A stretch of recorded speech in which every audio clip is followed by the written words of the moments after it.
Anybody want to open up a window? Is it too hot in here, or are you guys okay? Okay, feel free to open up your windows over there if you want. Weather's getting warmer. We're approaching the last week in the semester. This is today's class, Thursday's class, and then 2 more. And so next Thursday will be a review, similar to the review we had earlier in the semester.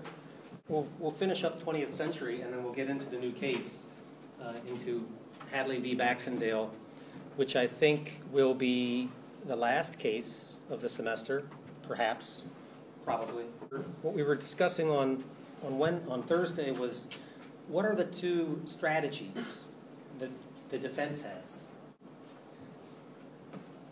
The court looks at a standard, and they say, did the plaintiff make reasonable efforts to find alternative work?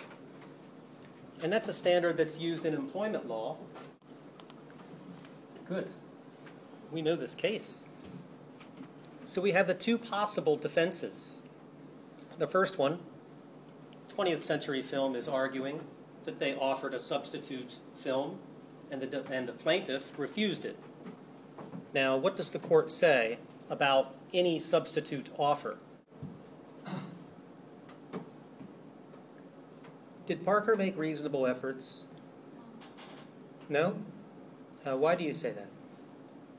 We can find the fact.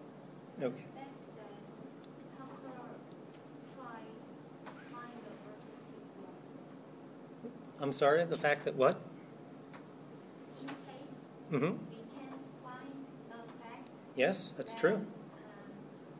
Parker tried to find the alternative work. That's exactly right. In the case, it doesn't tell us. We do not know. We will never know unless we give old Parker a call. Anybody know Parker? Does anyone know her phone number? We can call her up, ask her now, 30 years later, 40 years later, 41 years later. Do you think she remembers? Is Shirley Temple even alive? Use a red marker. The film company made a mistake, maybe. Maybe they should have brought that up. That's what the court, I think, if I'm interpreting the case correctly, I think that's what the court is trying to say. They're saying that 20th Century Fox should have brought this defense up. We will never know whether Parker made reasonable efforts to find alternative work. Did the majority court believe that it was substantially similar? No. Why? Where was it located? Where was the original contract located? It doesn't really say. America. Where was the substitute offer? Australia. What's the other difference?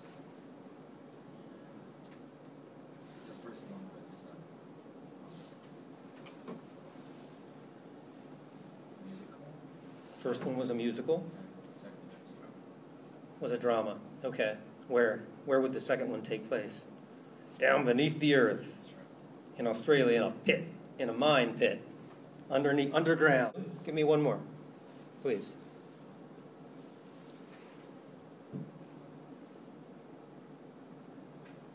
Director.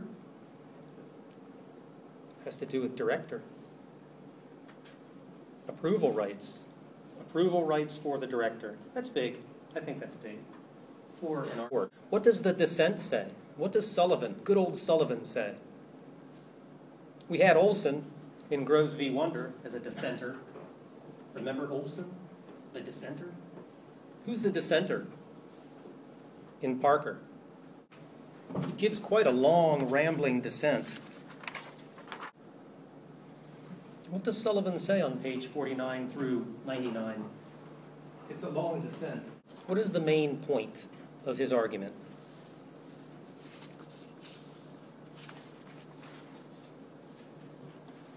Well, let's begin. Does he believe that the role, the offer, and the substitute offer, does he believe that those are similar? He believes they're similar enough. No offer will ever be identical. He wants a different standard. The term substantially similar is distorted. I think I think Sullivan uses the word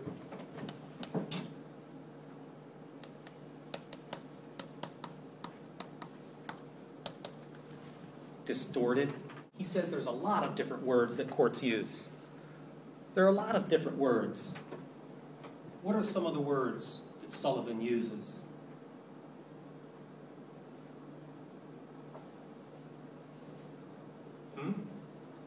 Same kind of field. Excellent. You read my mind. He prefers the word same kind of field. What we'll do now is move on to what I believe will be our last case for the semester. Hadley v. Baxendale. Okay, let's have a volunteer. Who wants to read? Who wants to read? I know you all want to read. You're just dying to read. When you came to class today, you said, man, I hope I'm the one who reads today. I hope Professor Schutz calls on me. Why are we looking at a case from 1854?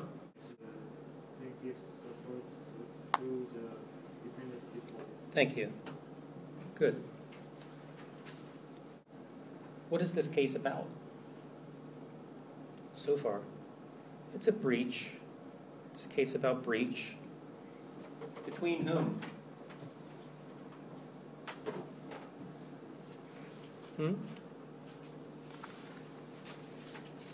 Is it between two individuals, or is it between two companies?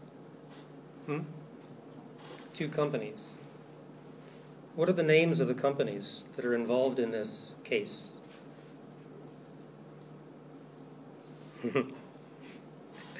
Hadley v. Baxendale. Good. Plaintiff is Hadley. Who's the defendant? Baxendale. That's where you want to begin any case. What's the case about? Who's the plaintiff? Who's the defendant? What kind of corporation is Hadley? I'm sorry? Restaurant? Kind of a restaurant. It's similar. They're an agricultural corporation, and they deliver food. And a piece of equipment is a shaft.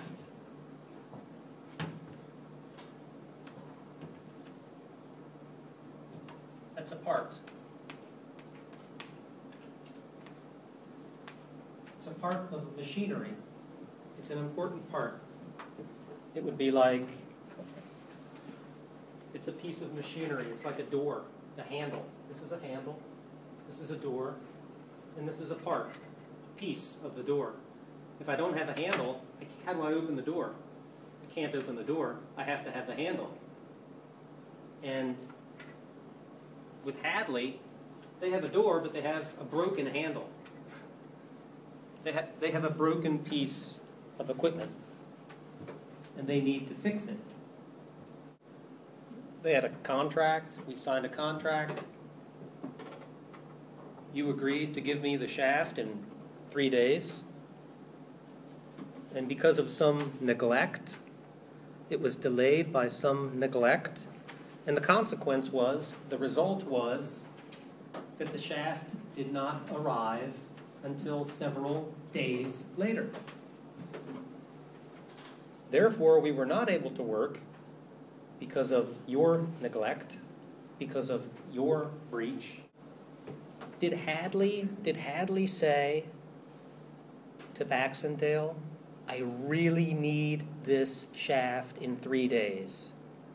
If I do not receive this shaft in 3 days, I will suffer damages. Did Hadley say that? The question is, are they required to give notice that they will suffer damage? It is foreseeable. Was it foreseeable? And what I would like you to do for the next class, for Thursday, reread the entire case and think about what the new court is saying about foreseeability. And that's where we'll start on Thursday. Thank you.